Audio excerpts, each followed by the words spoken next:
Sorry about that. You know, we all support networks and things, whether it's family, friends, neighbors. But what happens when you don't have a support network? You know, you can only think about yourself.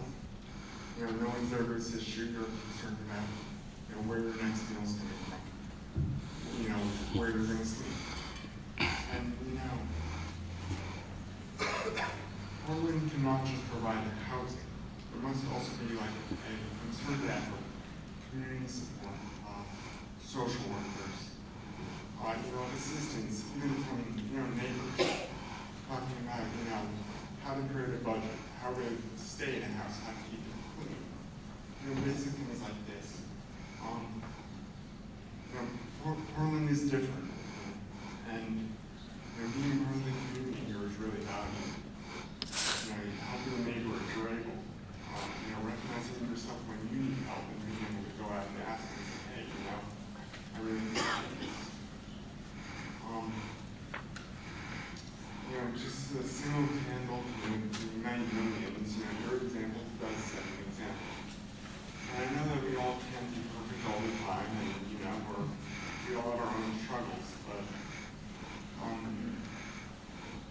I guess what I'm trying to get at is we should focus on consciously creating community and cultivating. And cities homeless shelters not necessarily an attack on us, but an opportunity to, you know, extend our hands to the people who are less fortunate and come together as a community. Thanks.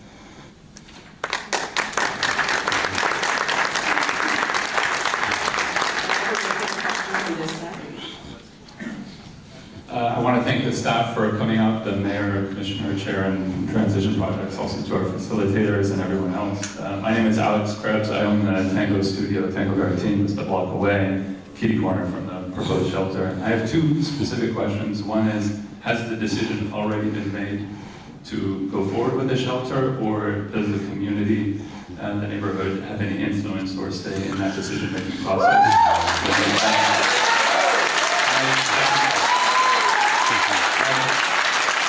Second question is, can the city, county, the JOHS, and potentially Portland Police Bureau make a commitment to us right now, if that decision has already been made, that specifically on public disturbances within 500 feet of the shelter, that those are abated or perhaps prevented in some way?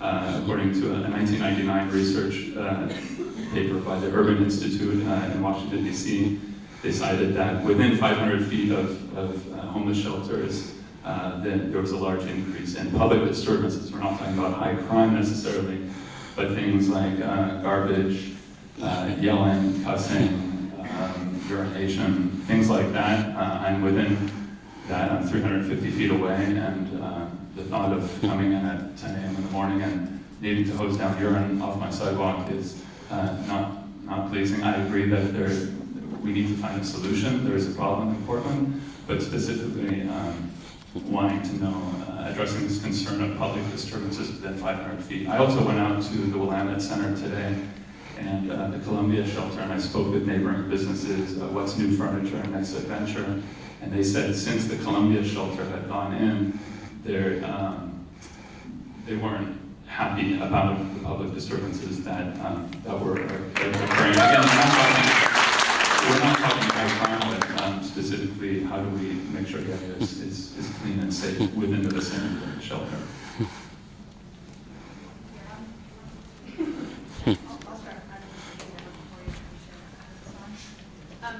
Yes, the decision has been made that this is the location. Wow.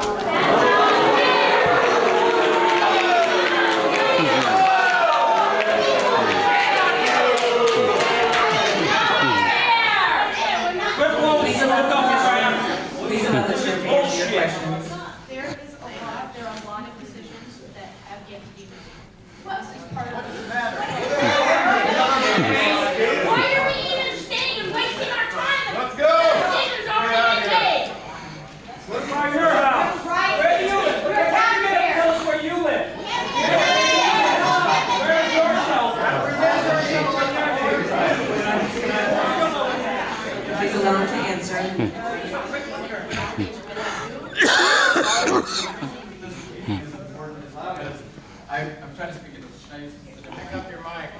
Stand up, stand up. Sorry, I'll stand up. There we go. That's Earn your 200,000 a year.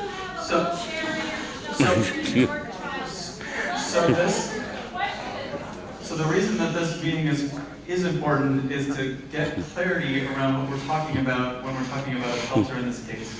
Because the one you cited, the Columbia shelter, is a temporary shelter. It is evening hours only, so people do come in, line up, come inside, and they leave in the morning. That's exactly what we're not talking about here. So, and George was referring to this, we're talking about a place that people get to come, they have a reserved bed. Only the people who are staying there have any reason to come there because there are no daytime walk-up services.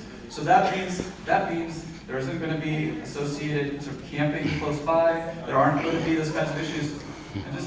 And I'm just explaining why this matters, right? So this isn't a sort of nighttime line up each day, then find a place to be in the morning. It is come inside, have a reserved place, bring your belongings, you'll have a place to take a shower, you'll have a place to use the bathroom, but more importantly, you'll have a place to access the critical services that you need to move out of that shelter and back into permanent housing in the community, which is what folks who are coming to that shelter with.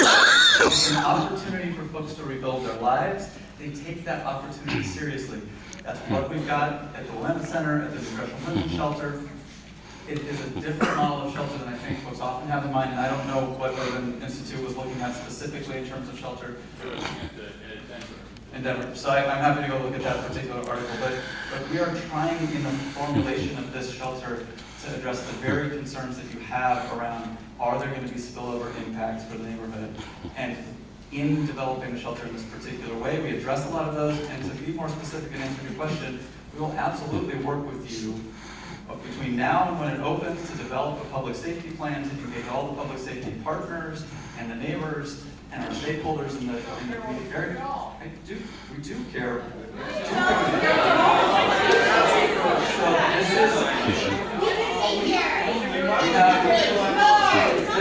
This shelter. Take our car and then you ask if you can borrow it? This shelter will not open until the fall of next year. So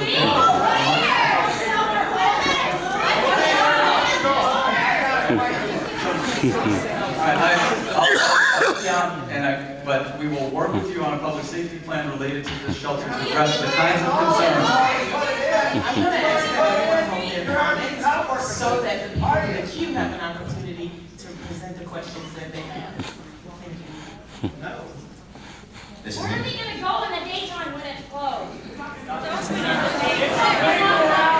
there during the day.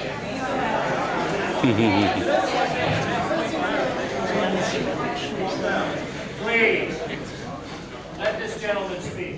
For you right here across the room, I actually have some answers to your 500 feet. My name is Mason Lehman. I'm actually the owner of Boro Art Supply. We're neighbors to the Eastmoreland Selwood shelter that was opened up in the last year. This is what we have seen. My business has experienced an excessive crime, garbage, hostility, drug use, theft since the shelter is open. People doing drugs and fighting in front of our business and our neighbors.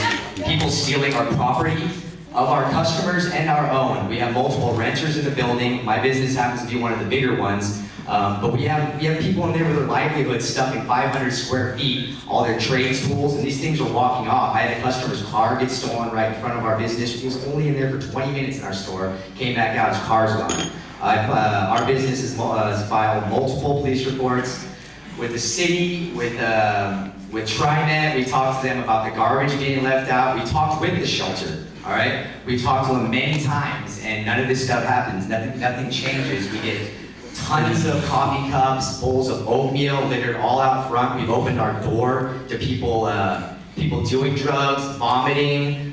We get everybody leaving the shelter coming over to the 19 bus line that we have, which is right in front of our front door. They come from your shelter unhappy with something that's happened there. They start fighting and screaming, and we make our presence known. We step out, we try to intervene with these things. Can we help you? Should we call somebody? Do you need the police? But this happens on a daily basis with us. And yeah, so I mean, really, that's the question, is how is this going to be different for their community? I want them to know, seeing how we've experienced it every single day since the other shelter opened. We have gotten no resolution from it. We've complained, we've taken the proper general we filed reports, and it doesn't change. So that's really where it's at. My time's about up, but I really need you guys to fight for this because we lost. We didn't even know it was coming into our neighborhood. We were told it was a women's shelter, which turned into this. It used to be a St. Vincent de Paul, which was good. It gave food boxes to people. They came, they got food, ate, and then they left. Now we have people coming in all day, all night, and they sleep out in their cars. They take over our parking lot. TIME, I guess I'm out of time, but please fight for your right to keep your